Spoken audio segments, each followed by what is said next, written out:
Uki, Ketua DPRD Jawa Barat, Prof. Ganjar, Andri, Pak Restu Gunawan, memajukan kebudayaan nasional Indonesia. Jadi Bapak-Bapak, Ibu-Ibu hadirin sekalian, dalam Undang-Undang Dasar 1945 itu ada pasal 32. Pasal 32 itu bunyinya, ini banyak yang belum hafal gitu ya. Saya juga belum hafal, maksudnya baru hafal belakangan gitu ya. Tapi ada pasal 32. Pasal 32 itu bunyinya, negara memajukan kebudayaan Indonesia atau negara memajukan kebudayaan nasional Indonesia di tengah peradaban dunia dengan menjamin kebebasan masyarakat dalam memelihara dan mengembangkan budayanya masing-masing. Saya kira ini harus kita hafalkan juga. Biasanya kita hafal luar kepala, misalnya pasal 33, bumi, air, dan kekayaan alam yang terkandung di dalamnya dikuasai oleh negara untuk sebesar-besar kemakmuran rakyat. Itu dari dulu kita udah hafal luar kepala. Tapi pasal 32, sebelum pasal 33 ini, negara memajukan kebudayaan nasional Indonesia di tengah peradaban dunia. Inilah yang menjadi dasar dari Undang-Undang Pemajuan Kebudayaan. Waktu itu saya masih menjadi Wakil Ketua DPR RI dan Ketua Panjanya juga kebetulan teman saya dari Gerindra waktu itu, Pak Sultan Adil Hendra, yang menjadi Ketua Panja dari Undang-Undang Pemajuan Kebudayaan pada waktu itu. Jadi kita sekarang punya fokus, saya ini adalah alat untuk memajukan kebudayaan salah satunya. Tetapi ini harus menjadi kerja dari semua stakeholder, baik pemerintah pusat, pemerintah provinsi, pemerintah kabupaten kota, swasta, tapi terutama juga adalah komunitas-komunitas dan juga para pegiat kebudayaan, individu-individu yang peduli pada budaya.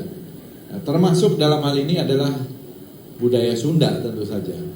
Saya kira budaya Sunda ini adalah budaya yang sangat tua dan sebenarnya belum terrepresentasikan dengan maksimal dibandingkan dengan potensinya yang ada. Dari buku-buku yang ada saja kalau kita lihat, dari urusan warisan budaya tak benda, intangible cultural heritage, saya kira sudah menunjukkan bahwa budaya Sunda ini adalah budaya yang sangat kaya. Warisan budaya, kemudian cagar budaya, dan juga warisan budaya tak benda, baik di tingkat kabupaten kota, di tingkat provinsi, maupun di tingkat nasional. Baru-baru ini kita alhamdulillah mendapatkan pengakuan dari UNESCO untuk inskripsi 3 warisan budaya kita, yaitu Reog Ponorogo, Kebaya, dan musik kolintang.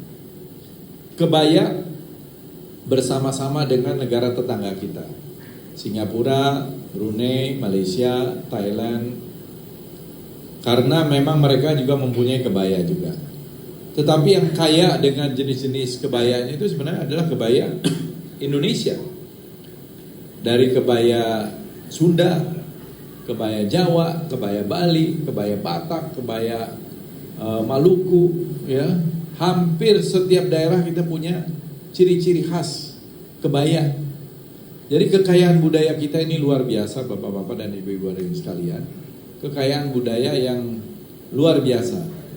Dan saya menyebutnya kekayaan budaya ini dari ekspresi budayanya ini tidak ada yang lebih hebat dari budaya Indonesia. Dari Sabang sampai Merauke, dari Aceh sampai Papua, itu tidak ada yang lebih kaya dari kita.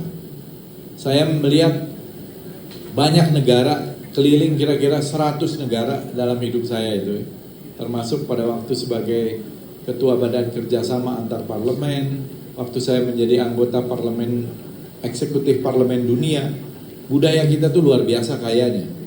Dan kita menargetkan kalau bisa kita ini bisa menjadi semacam ibu kota kebudayaan dunia, ibu kota budaya dunia. Jadi harus menjadi ibu kota budaya dunia karena kita sangat kaya sekali dalam ekspresi budaya di tanah Sunda. Saya kira harus kita lihat banyak sekali. Dari sub ekspresi budaya seperti permainan anak yang diteliti oleh Kang Jae misalnya, ada 2.600 lebih permainan anak. Saya sudah datang juga ke tempat beliau waktu itu di komunitas Hong ya, beberapa tahun yang lalu malah. Nah, jadi kalau kita lihat kekayaan budaya kita ini sangatlah luas, sangat besar, tetapi harus bagaimana selain dilestarikan, dikembangkan, dimanfaatkan. Dan pemanfaatan inilah yang saya kira menjadi juga PR kita, karena sebenarnya ada perintah konstitusi bahwa kita ini harus memajukan kebudayaan nasional Indonesia di tengah peradaban dunia. Artinya kita harus berkontribusi bagi peradaban dunia. Jangan sampai budaya asing, budaya dari negara-negara lain yang masuk kepada kita, tapi kita tidak memasuki budaya mereka. Kita tidak berkontribusi bagi kebudayaan dunia di era globalisasi ini. Karena itulah kita harus membuat ekspresi-ekspresi budaya ini termasuk dalam platform-platform yang ada. Misalnya dalam film, dalam musik, dalam media-media baru yang sekarang ini sudah sangat canggih. Era digital kita ini sangat canggih. Salah satu yang paling penting adalah film. Menurut saya, bagaimana konten-konten budaya ini dimasukkan di dalam film itu bisa dengan cepat diterima. Kalau kita lihat dulu ada film Eat, Pray and Love ya, film Hollywood itu, Julia Roberts, itu bisa membuat Bali sebagai destinasi wisata nomor 1 di dunia selama bertahun-tahun setelah film itu. Sekarang ini ada film kita buatan teman-teman dari NTT. Para pemainnya adalah pemain baru semua, baru sekali main film. Ada ASN juga, judulnya Women from Rote Island, perempuan dari Pulau Rote. Memenangkan Piala Citra FFI 4 Piala Citra tahun lalu. Dan sekarang masuk di dalam kategori yang cukup besar untuk ke arah nominasi Oscar. Tapi artinya film ini bisa menjadi satu medium yang sangat cepat diterima oleh masyarakat dunia sebagai bagian dari diseminasi atau propaganda budaya, kira-kira begitu. Kalau kita lihat pop culture dari Jepang, pop culture dari Korea yang masuk, ya, namanya itu Korean Wave atau Hallyu, itu masuk dengan cepat ke Asia Tenggara, termasuk ke Indonesia, sehingga banyak yang kerasukan budaya Korea, ya, bukan budaya Indonesia, kerasukan budaya Korea. Baik itu drama Korea, film Korea, musik Korea, K-pop ya, BTS, Seventeen gitu ya. Jadi ARMY gitu ya. Jadi ini adalah bagian dari sebenarnya dalam tanda petik ya, mungkin satu tantangan bagi budaya kita. Jadi ibu-ibu dan bapak-bapak hadirin sekalian, bagaimana sekarang para pegiat pejuang kebudayaan Sunda menjadikan budaya Sunda ini bisa diterima di tingkat nasional bahkan di tingkat dunia. Saya kira banyak contoh-contohnya itu, tetapi bagaimana memperkenalkan. Angklung saya kira salah satu ciri khas yang meskipun ada di daerah-daerah lain tapi sangat erat dengan budaya Sunda. angklung, calung, dan lain-lain gitu ya.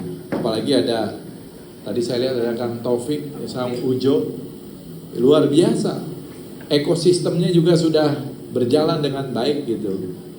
Dan ini sudah menjadi intangible cultural heritage, sudah menjadi warisan budaya tak benda dunia, UNESCO. Jadi angklung menurut saya bisa menjadi instrumen musik yang, dan sudah diperkenalkan.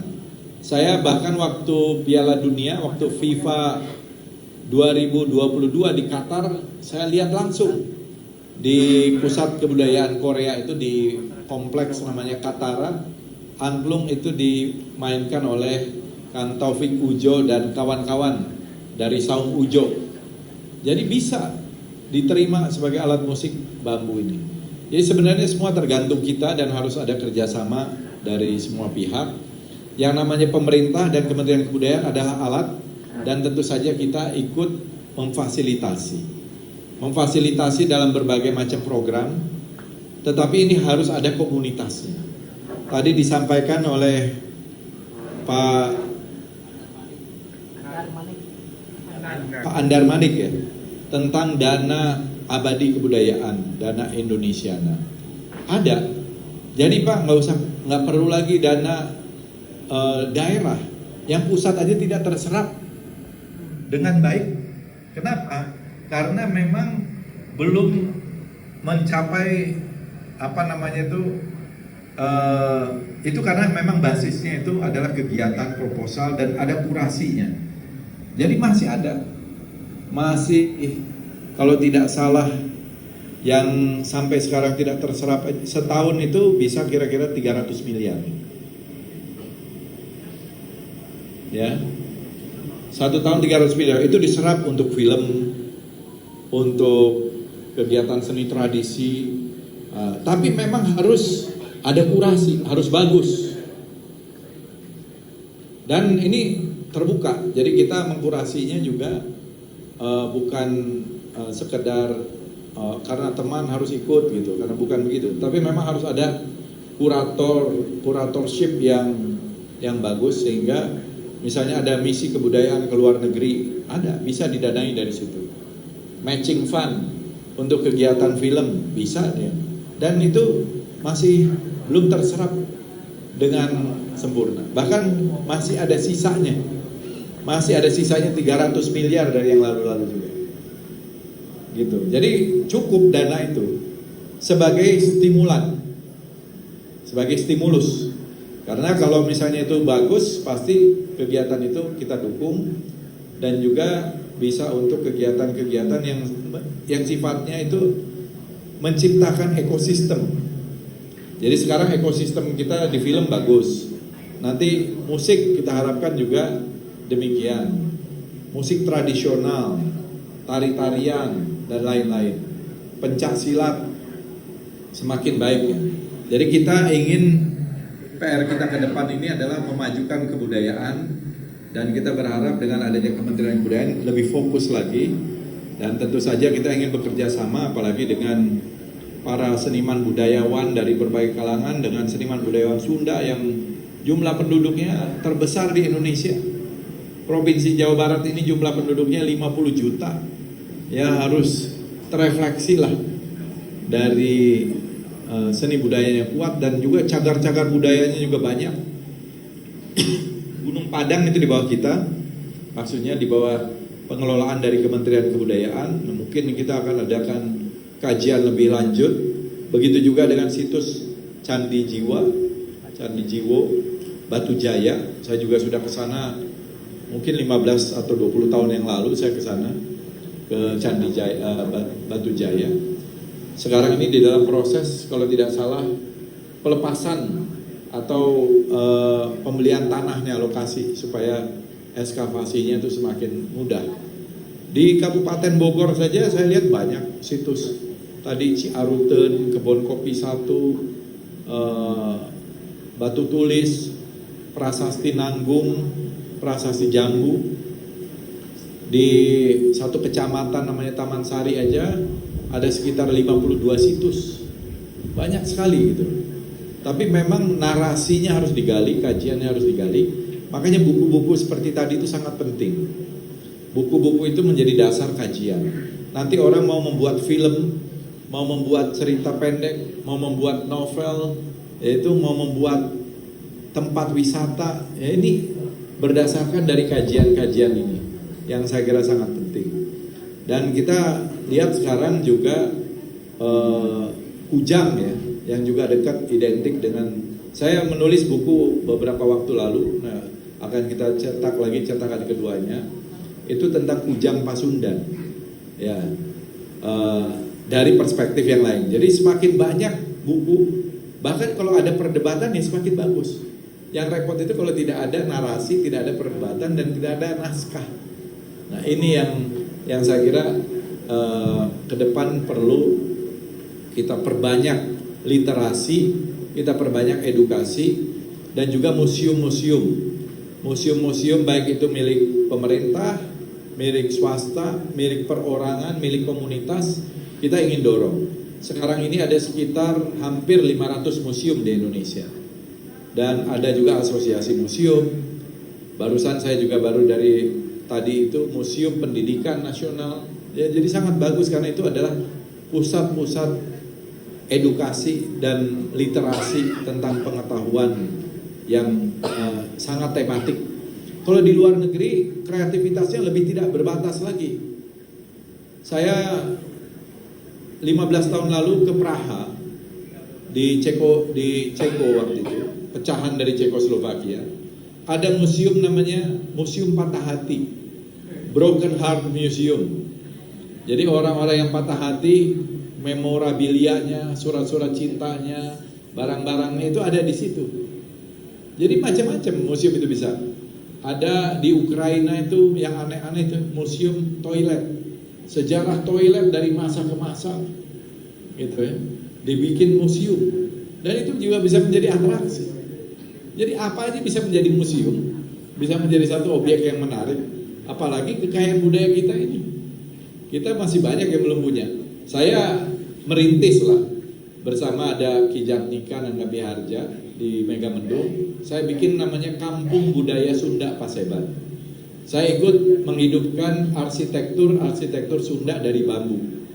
Jadi banyak varietas bambu saya tanam di situ, ada sekitar 41 varietas bambu, termasuk bambu-bambu langka tuh, ada bambu ul segala, bambu haur konen, haur kideng, apa segala macam, haur gereng dan lain-lain. Saya tanam 41 varietas bambu. Tapi juga kita membangun rumah-rumah arsitektur Sunda dari bambu. Ya, itu ada juga puluhan juga jumlahnya, mulai dari Tajuk, Jalopong, Siritewel, Jajar, ada Huai, ada Tagog Anjing, ya, ada macam-macam lah gitu ya, banyak itu. Gitu. Jadi arsitektur Sunda lama juga kita hidupkan dalam bentuk rumah-rumah bambu gitu. Dan itu termasuk yang cukup agak lengkap berangkat dari studi. Begitu juga saya buat juga kujang raksasa, kujang yang terbesar waktu itu, panjangnya kira-kira 13 meter, beratnya 1,5 ton, tapi terbuat dari besi, baja, dan nikel. Jadi memang pembuatannya seperti pembuatan keris dan kujang, bukan monumen dari bahan misalnya tembok, beton gitu, tapi memang berat sekali. Jadi kujang raksasa kira-kira gitu ya, kujang besar.